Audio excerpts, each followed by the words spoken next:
Hey guys, welcome to the welcome to the Hexion SMP. I guess just the Hexion Podcast. Today it's myself and Effects, and we have our special guest Trydar here. And yeah, so for those of you guys that don't know who we are, we're basically just a bunch of builders in a nutshell. And we decided to start up an SMP. And if you guys are interested in going and checking out anybody from Hexion's channels, all those links are going to be in the description and everything. As well as Trydar's. Yeah, as well as Trydar's, of course. But yeah, so Trydar, first, why don't you go ahead and tell us a little bit about who you are, what you do as a YouTube, what you do on your YouTube channel, and all of that good stuff. Well, I'm pretty much just a humble builder. I've always been interested in architecture and architectural subjects. I was always the kid drawing things in school, not paying attention in math class. So I've just taken those skills and aspirations and pretty much done Minecraft. Actually, between now and then, I've done a lot of work in MS Paint, actually. And it's got a lot of similarities to Minecraft because it's basically doing pixel work, which are little squares, and Minecraft just gave me that third dimension. And I knew when I saw it, I held off getting Minecraft for a while because I knew when I saw it, I was going to be so incredibly hooked. And I was. I hardly did anything else for a whole week after I first got it, made my world. I started building my castle, and I was so into it and everything. And around that time, I decided, well, this is... Yes, so I made the mistake of looking it up on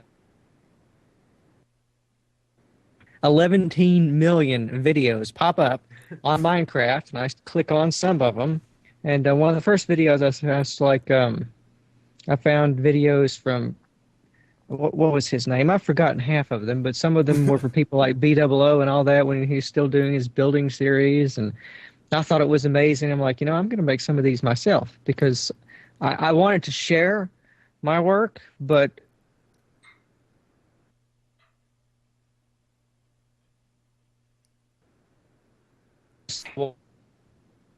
Audio's dropping for me. No, yeah, it's for me too. I think that might be Trydar. What? I was just sitting here like... Your audio keeps dropping out. Oh, how bad? We heard like every sixth word. I heard the BOO part, and then it just cut out. I thought that was just me, and I was trying to be as quiet as I possible. was too. I was like, maybe Effects will get it. That's got to be Skype. There's nothing I can do about that. But yeah, honestly, it sounds to me like you had a fairly similar startup to me, or a similar startup as myself, because I didn't really get into Minecraft like really die hard until I started getting into like 3D work. And originally I just started off wanting to, or I liked the survival aspect. I like caving. I like doing all that stuff. And like whenever they first incorporated the survival mode, I just thought it was awesome. And then they started adding in new blocks. And like originally, this is one of the weirdest things that I cannot believe that I did, but I honestly did not upgrade from beta 1.7.3 up until like just recently, whenever I think it was like 1.5 came out. Oh, wow. That was the first time that I had upgraded from the 1.7.3 model up until recently. Because like I saw they were getting ready to put in horses, and I was like, this is awesome. There's so many new blocks. How did I not know about this? And yeah, like with me, I actually started off watching a lot of B-Dub's videos as well, because I started off watching people like I watched X's Adventures in Minecraft, where if you guys have not seen that series, definitely go check that out, because it's an amazing series. Still to this day, it holds up. It's super entertaining, and I really wish. Well, I'm kind of glad that X stopped whenever he did, because it's kind of like whenever your idols just get too big, and then you kind of just look at what they're doing now, and you're like, yeah, it's not the same. And then you've got all the hipsters and like, or you've got people saying the normal hipster thing where it's like, oh yeah, I liked X before he was big. So like, That's you go, always in the comments. oh It's yeah, like yeah. there's suddenly millions You of changed, people that bro. know all of them. But You like, got big and forgot about us. yeah, like, I mean, I remember with BOO, like, I had subscribed to him on one of my older channels way back in the day, like, so far back in the day that it was just, like, I think he only had, like, 1,000 or 2,000 subs.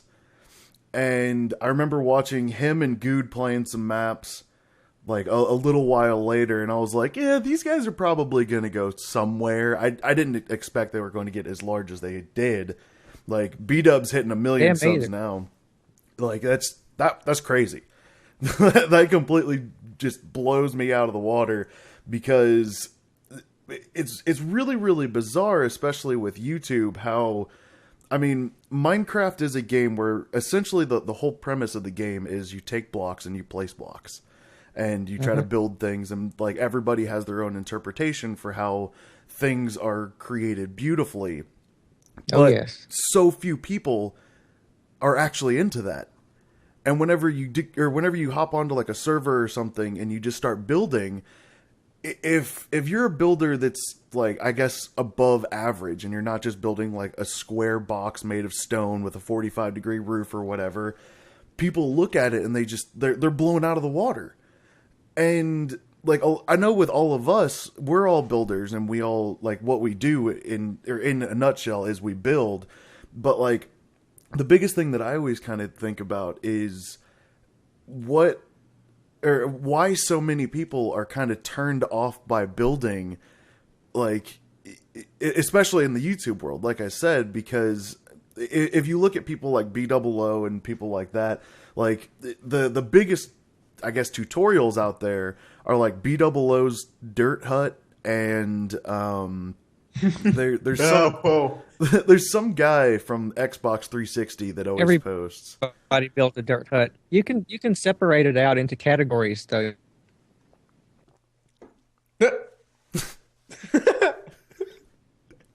Trydar, you cut out again.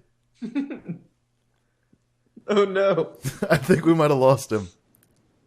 Oh What? no! Okay, you're back now. You're back now. Okay, so we could separate it into categories. Yes, you've got your builders, your redstoners, people that do mods, but the biggest category, I think, is entertainers. Those seem to be because they have a much broader appeal. Yeah, because the biggest thing that I always think about in terms of whenever I'm creating videos is, first of all, I know that the average YouTubeist, I guess, the average person that's going to come to a YouTube video, they're most likely just going to go to YouTube, look up funny cat videos or whatever else, and they just want that real quick laugh, or just some form of, I guess, I don't know, a form of just somebody saying something to give them some form of advice, and then once they've got that piece that they want, they just move on.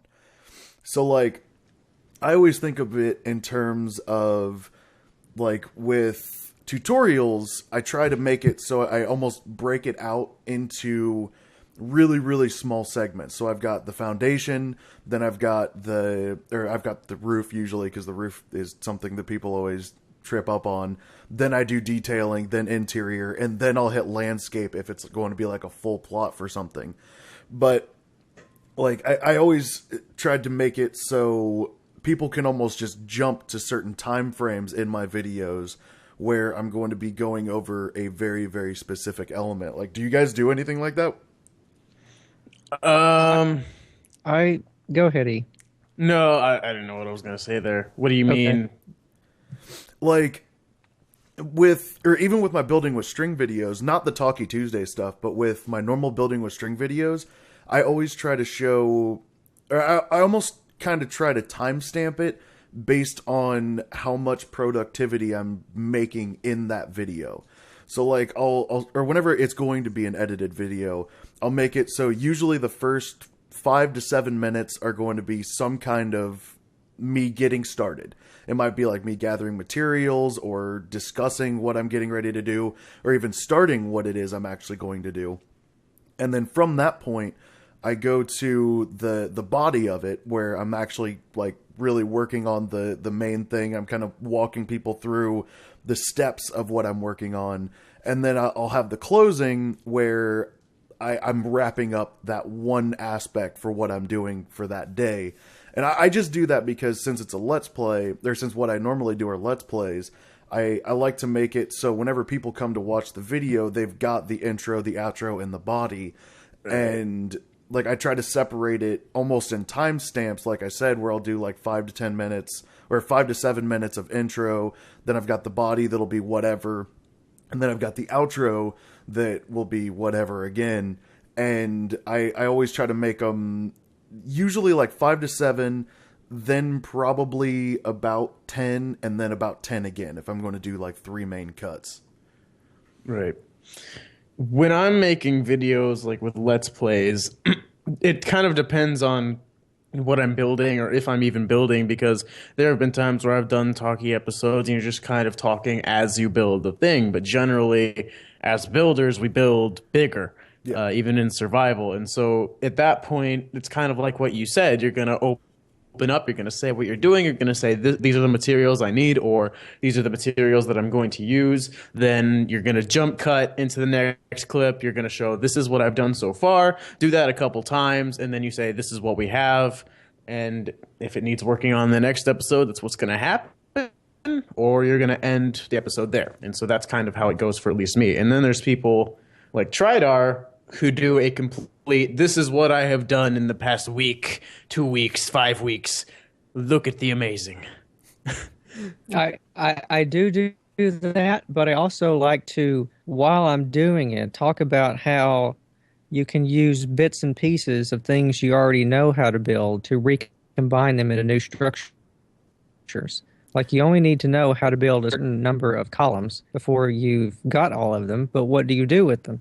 You then need to know the other architectural forms like the arches and the things to put them all together to make them a cohesive whole. And there's also other considerations about perspective, like how big does something need to be? If you want to use a square, or if you want to make it a rectangle, you should make it a golden rectangle to make sure all the proportions look right to your eyes and everything like that.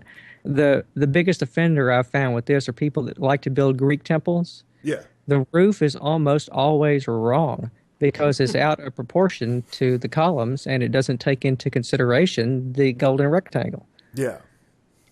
I completely agree with that because I've always tried to kind of express in my videos how everything that you build in Minecraft, it's a bunch of small elements that you learn, and everybody's going to have their own small elements that they kind of add in, and eventually it like you could look at anything from any builder and you always know exactly who built what aspects. In example, I was actually on Cube Crowd, and there was this one kid. He was trying to apply for Build Team, and I went and I looked at his plot, and I realized that on that plot, the things that people were saying that they liked so much about it, there was a structure that I had built. There was a lot of detailing that I had done to it. He did some other detailing. I did a lot of the landscaping. Like, he added in the trees, but I added in these like custom flower things that I add in. Dragon built a dragon, and those were all the elements. Really? Yeah, like those were. I knew that was coming. Yeah, as soon as I found out her name was Dragon and all she built were dragons, I was like, all right, I like that. Because at least you get what you're going to get. But, straight to the point. Yeah, exactly. Like, you don't need to like sit there and be like, your name's String. What do you build? Oh, I build everything. Really? Okay, I like to build giant flowers. Yeah. Like some things, if some things are just too large to do tutorials of, like in my medieval cathedral, for example, block by block, no way. I will be. Kurt will make it to the far lands before I finish that tutorial. So what I like to do is talk about bigger elements of architecture and how you can use the little sub-pieces to recombine them into your own cathedral. You don't have to rebuild mine. You can just download it. Yeah. But you can build your own if you know how everything works together. That's one of the reasons why I did the recent tutorial on the rib vaulting, because somebody asked me how I do that. So I went through all the steps showing them how I put the thing together and I tried to make it generic enough so you could do it inside of your own worlds and not just block by block copy what someone else has done. You don't really learn anything when you do that. Yeah, that's actually genius because, like, I know with Corrales and well, again with BOO, whenever he was doing tutorials, he like they would literally just sit down and they would show you this is how you're going to build the foundation, and like they even give you like an overhead sometimes where they'll draw in like red lines and they'll count out the spaces in between it so that way you can mimic it exactly. But I've always felt like that's more of a hindrance on the builders more so than it is anything. Like it's understandable if you want to get into the build community, but it really kind of throws you off because once you get into the habit of, okay, so I need to, or I can build this one house, then you just kind of keep doing that over and over again instead of taking the elements that you learned from that house. And again, like that's a big thing that I always had with, or a big problem I always had with kind of Corrales' tutorials, because it's almost as if he's just telling you, I mean, I know he's not, but it's almost as if he's telling you, this is how you should build this kind of house. Like, don't just make this and then you can impress your friends. And even in his intro of it, it's like, do you not want to build dirt huts? Yeah, get better. Build this. Like that kind of mentality, it always kind of turned me off in YouTube videos, because like whenever I got started on my Dwarven series, or whenever I decided I was going to start my Dwarven series, I looked up a ton of videos for how people were doing the Dwarven thing initially. And there were so many people just saying, this is what this is supposed to look like. This is the tutorial. And like there was no creative liberties attached to the tutorial. There were no instances where you could actually like sit down and kind of like tweak it to make it your own, because it's almost like with Redstone where they're just like, okay, you put down this comparator right here, and then this goes into this, and then this goes into this, and like if they don't explain what's happening, you don't know what's happening. Like you just know that this is how, or this works because somebody told me it works.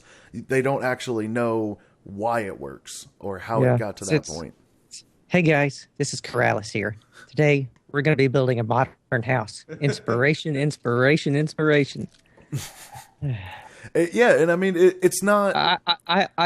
I love him because he does do innovative things, but he doesn't really.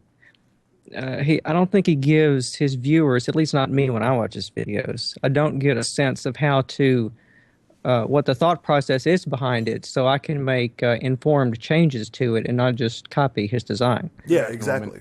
Exactly. Because when you do that, you end up getting a lot of builds that are the same, even though different people have built them.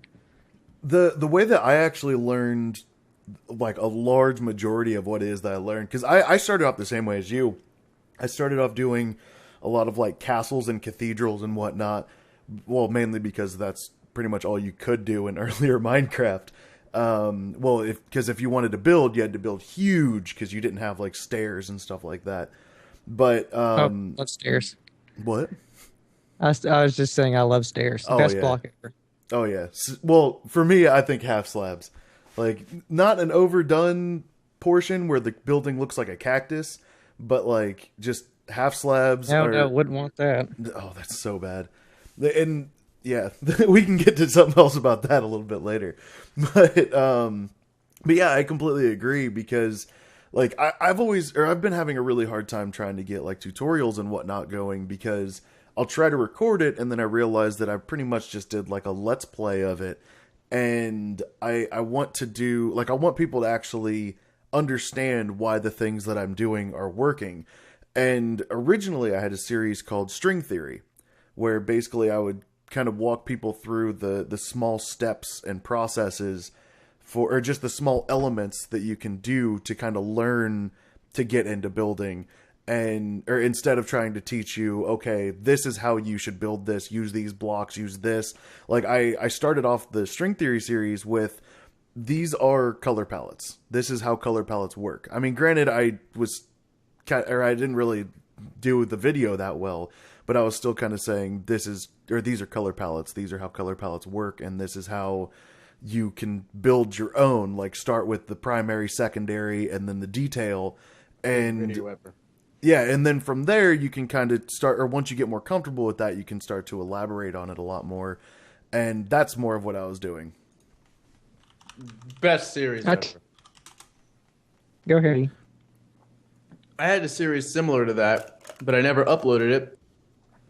Sorry, my internet's going out. I'm sure it was amazing. I'm sure it was amazing. It's a great loss to humanity. I did something like that after the Mithrintia server had stopped going up, where I tried to give my own take on color palettes, and this is how I think they work. These are a couple of my own examples. And I also did things of like how you can create depth, how you can create fake depth, how you can different detailing patterns that you could use, how you can create detailing in your own builds.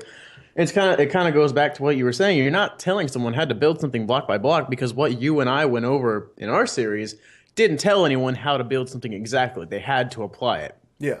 It wasn't something they could apply, they had to, or else the video would be useless to them. And that's something that people need to learn to do instead of build this and impress your friends, making them Another think you thing built that I think would help is if people realize, or just when they're building, think about the weight of the blocks you're using. That's one of the things I love to do, is solve architectural problems. Because if you think your blocks have weight and your walls are going to have outthrust, you can only build them in a certain way before they're going to fall straight down to the ground. Yeah. So you need to start adding things like buttresses or flying buttresses, or ways to support the structure. One wood beam goes a long way.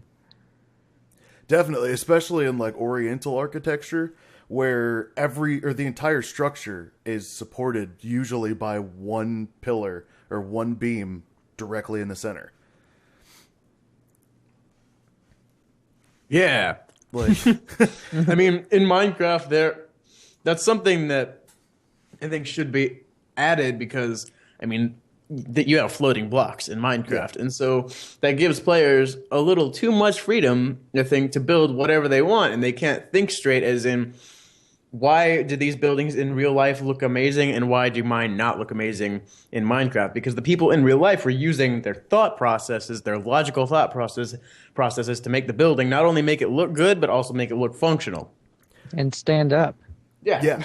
That's one problem that I always had, like as a moderator, or whenever I was a moderator on Mithrintia and Atheon, one big problem that I always had was trying to explain to people, don't detail for the sake of detailing. Detail for the sake of adding structure.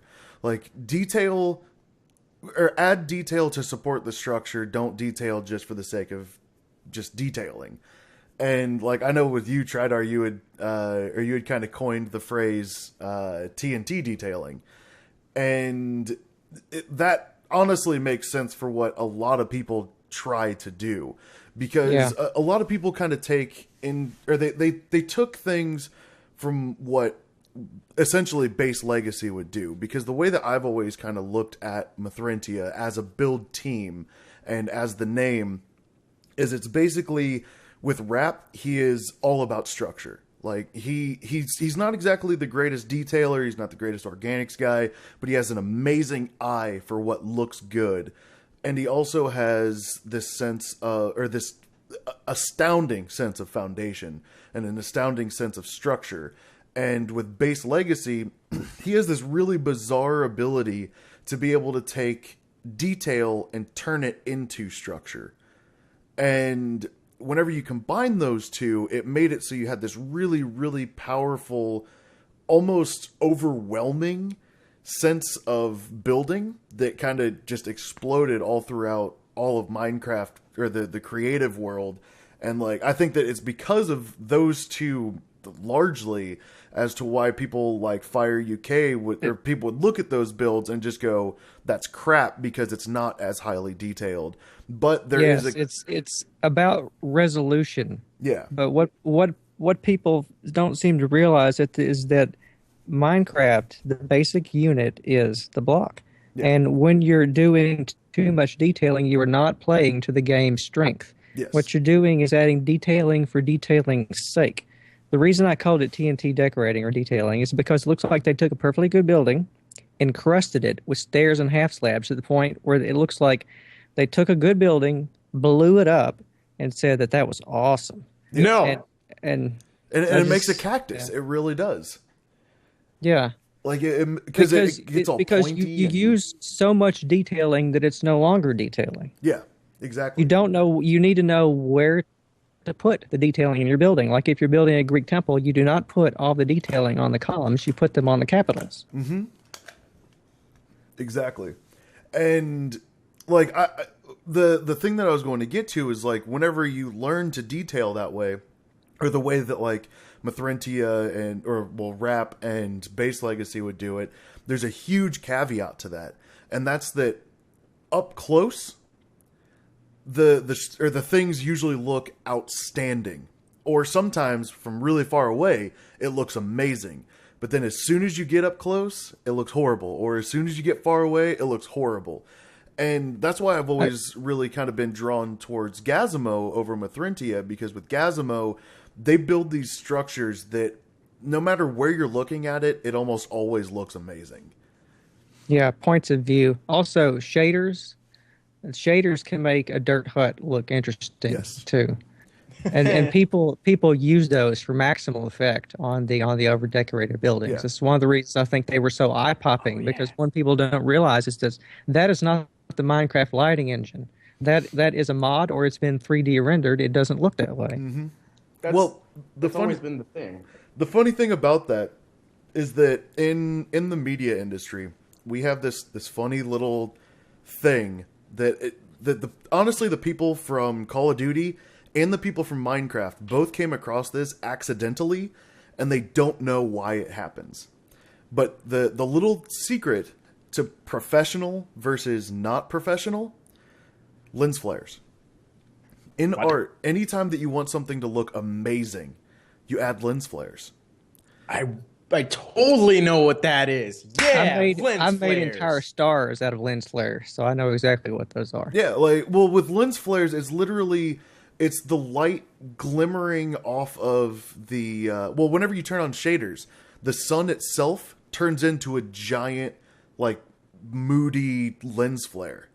So as you're water, when it's 3D rendered water, you can it's a dead giveaway. Yeah, like it shines off of it. It adds these big flares. Like, whenever you're looking into a light bulb with a piece of glass and you see like the streaks of light jetting from it, that in and of itself is a lens flare. And it's bizarre how whenever you add in lens flares like that, and like I said, shaders do this exactly, like to a T. It's just boom, lens flares all over the place. And whenever they've got that, it actually makes it so it's a million times easier to take really, really crappy things and make it look phenomenal. Am I the only one that didn't know what a lens flare was? I don't know. That's why I explained it. Okay. Well, just making sure. But yeah, I mean, you see thumbnails and things on YouTube of people with all these, going back to video tutorials of how you make this medieval tower, or this design of wall, or this kind of house. And even with Corrales, it goes back to the shaders he uses in his thumbnails, sometimes even in his whole videos. And you build it in a vanilla texture pack with no shaders, and it looks completely different, and not necessarily in a good way all the time. Yes. And that kind of brings me to another thing that I've definitely noticed people kind of, I guess they use it as a crutch, and that's resource packs. Because with myself, I mean, I didn't even start using a resource pack in the slightest until Mithrantia. Like, once I started to start recording on Mithrantia, that was whenever I started using resource packs. In the same way. And since then, because of all that time I spent in default, I can actually build... Oh, Trydar dropped from the call. Yeah, he's been trying to connect for the past 30 seconds or so. Oh, but since the... Well, actually, should we get the call figured out and then we'll just come back? Yeah. Here, I'll end it. And then... Okay, well, we're back. Sorry about the technical difficulties. Yeah, professionalism. Yeah. But yeah, the thing that we were talking about right before you dropped was resource packs. And like with myself and and effects, like neither of us actually used any kind of resource packs or anything up until Mithrintia, and because of that, we have more of a sense of building with a resource pack for default and always keeping default in mind, because most likely the majority of the people out there that are going to be playing the game, they want it to look good in default. So like, how do you personally feel, or how do you guys feel about resource packs in like Let's Plays, Let's Builds, tutorials, or anything like that? Well, I don't generally use them. I mean, I use my faithful resource pack because one, it stays faithful to the default resource pack. See what I did there? That's totally not what the developer thought. But I just do that because it's easier for viewers to look at. Viewers always know what things are, as in, like, you're not looking at a cobblestone wall and it looks like obsidian or something like that. So I do it for that sake, and just because I'm not a big fan of resource packs. I mean, I think Minecraft looks fine on its own. I don't think you need to add any sort of photorealism to make it look better. It's personally not my thing, and I think it's way easier for people to look at. Yeah. So, Trydar, how do you feel about them? Well, this is going to be an answer coming from a guy that made his own resource pack, so it's obviously going to be a little bit biased, but I mostly made it for myself. Yeah. Because I started off like we all did with the default pack, but after a while I decided that I really wanted some different colors on different blocks that just weren't available. Like, I did not want red bricks. I wanted them to be blue because, that's my favorite color. Yeah. And I wanted to modify some of these other things. So I just went through and collected textures I saw from, like, everyone else's texture pack and things I found off of Google Images, threw half of them into Photoshop and made my own. But FX does have a valid point. When I'm watching people with other resource packs that I'm not familiar with and they start doing something, I'm like, wait, what is that? It makes it harder for your viewers to follow along, which is one thing. But that's why when I made my pack, I tried to make things still look like what they were. Like, obsidian is still obsidian. Yeah. I mean, nether brick might be a different color, but spruce is it looks like wood. It's about the same color, so people should get. Stuugie still there? Yeah.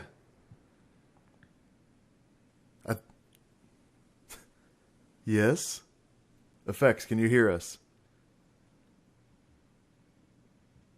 I'm still here. Yeah, I think it's... Holy crap. I think I'm on a delay, so if I interrupt you, I'm sorry. But yeah, I definitely understand. Can you hear me? Yes, I can hear you, Effects. We can hear you. Definitely a delay. Shut up. He hasn't heard you say that yet, String. Oh, really? He said a delay. Huh. It may have been what happened to me. It's now happened to him. That's so weird. I know my internet's been really finicky and it's been dropping packets like mad recently. Mine's usually pretty solid. Would you like me to host the call and just test? Trey, you can try to host. Okay, hang up.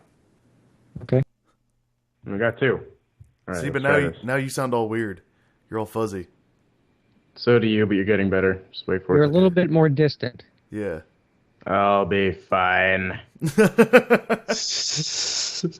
Okay. I'll mute my mic. We are back from more technical difficulties.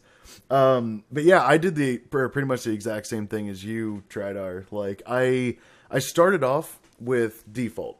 And once I got used to using like Myth Pack or Athuries or Faithful or anything like that, I kind of tried to go back to just straight up default, and I love default. I love the look of default, but there were certain times where it just kind of felt a little too clunky for me.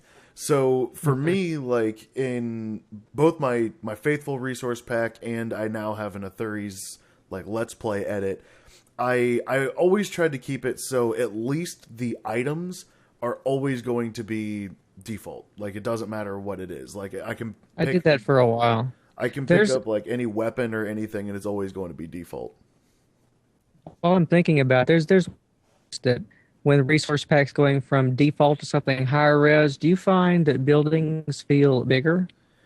at a higher resolution default than Not really. I think that, well, I don't know, because I usually don't go above 32 by 32. So like okay. I usually just go 16 or 32. I don't like or usually if it goes to like 64 or higher, the blocks feel really compressed for me. I guess the textures within the blocks feel really compressed for me, and I kind of get a little iffy about it. Like, I don't know. It's just personal preference, though. I think that's probably one of the biggest parts of using resource packs as a YouTuber. Mm-hmm. Yeah, I always use my own. I started off with default, but I gradually got out of that, mostly because I was forgetting things, and I wasn't enjoying it as much. And I think that if you're a video maker, you should be enjoying your own content. Otherwise, you shouldn't do it. 100%. I completely agree with that. Like, if you're going through Vegas and you're doing all the editing and you just hate your video, then you shouldn't put it. Then you should not publish it. Yeah. Like, I used to always have this conversation with people where I'd be talking about something like my Building with String series, where at one point in time, or not that long ago, I only had 50 Building with Strings out there. Like, that was the max number of those episodes that I had released. But the thing is, out of those 50, I had probably recorded well over 1,000 different videos for those 50, just trying to figure out what I thought worked and what didn't. Because, like, I encountered a lot, and, like, one of the biggest things for me was just trying to figure out where it was okay to have... Oh, Trydar dropped again. God. But for me, one of the hardest parts was trying to figure out where I could talk about something kind of personal and where I could talk about just the game in general. And I know with you typically don't talk about too many personal things. Like, I've never heard you talk about, like, you and orchestra or anything like that. It's always been more about the game and more about things that happen inside of your Minecraft worlds, such as Hexion and whatnot. But yeah, I don't know. I just think that, like, with you, do you burn through a lot of different recordings? Like, or do you scrap a lot of recordings? I do end up scrapping a lot of recordings, and sometimes it's just because I didn't speak clearly, or it's because I said something maybe I shouldn't have said. And you know, it's like you said, I try not to jump back to real life, because that's what people play video games for. It's to get away from real life. And so that's one reason why I try not to do it. Otherwise, it's not really people's business. So, I mean, I don't mind if people know who I am, things like that. So, but other than that, that's kind of why I just don't think that people have to be focused on my life if it's not about me. Yeah, I completely agree. But yeah, I mean, I don't know. I guess we should try to get Trydar back, because we're pretty much to that wrap up time. We just need to get him back on the call. There we go. Okay, so yeah, Trydar, I was just about to say, whoa. Yeah, we hear ourselves. Yes, this is amazing. Oh, not anymore. Okay, so with that being said, we're going to go ahead and we're going to wrap up this little podcast. And I wanted to close this off with, it's probably going to be a little bit of a discussion. I wanted to start with this, but we ended up just going way into other builder things. But this is a hypothetical question. Just throwing it out there. So you have one of two options. You are going to have to try to fight to the death with one of these two things. So would you rather fight to the death with one horse-sized duck or 10 duck-sized horses? Effects, go. You asked me this earlier, and I thought about it. And originally, I was thinking I'm going to fight 10 duck-sized horses because ducks aren't that big. And then I realized horses have strong mouths, and so if there's 10 of them nipping at you, you're not going to have a good time. And then I thought, how awesome would it be to have a gigantic duck just quack, roar, all at you? And I thought it would be amazing to fight that horse-sized duck. And I would do it. All right, so Trydar, what do you think? What am I fighting to the death? It's either going to be a horse-sized duck or 10 duck-sized horses. Oh, so it's me versus that. Yes. Trydar would beat up both of them. Do I have weapons? I'll say you have a knife. Is it like a Crocodile Dundee knife, or is it... Wait, I have a knife against the horse-sized duck. I get you can have a Rambo knife, sure. Let's throw that in there. So you've got a Rambo knife. You have to fight one to the death. Which one do you want? Okay, I'll definitely take the 10 over the 1, I think. See, that's what I'm thinking, and here's my logic behind it. One goose-sized goose is terrifying. I could not imagine a horse-sized duck chasing me down. Like, that is just scary, man. Especially because it can fly, so you're not getting away. Exactly. It's like trying to fight anything in the water. It's crazy. Like, horses are big. They're huge. I'm from Kentucky, so I obviously know all about horses, everything about them. And so one of the first times that I ever went to go ride a horse, I was maybe like 9 or 10. My dad got this horse. My dad's not a short guy, right? He's 6'3". Yeah. This horse, its torso was taller than him. He had to use stairs to get onto the horse. They're big creatures. See, but here's the scary thing. All right, I was probably like 4, maybe 3. I was out at this place in Washington, Missouri called Lions Lake. I had my Mickey Mouse, my favorite Mickey Mouse shirt, my Mickey Mouse fishing pole. I was just fishing, having a good time. One goose, for whatever reason, decided he freaking hated me. And he chased me down and ripped my shirt off of my back. Like, just completely ripped the thing off. And, like, he was just ready to kill me. And I was so freaked out by this thing that ever since then, like, as soon as this hypothetical question first came up between me and all my friends, I didn't even have to think about it. Like, just the fact that it's this bird that's kind of close to the thing that wanted to eat me because I was fishing, that's scary. You've had nightmares about this, haven't you? Oh, yeah. Yeah.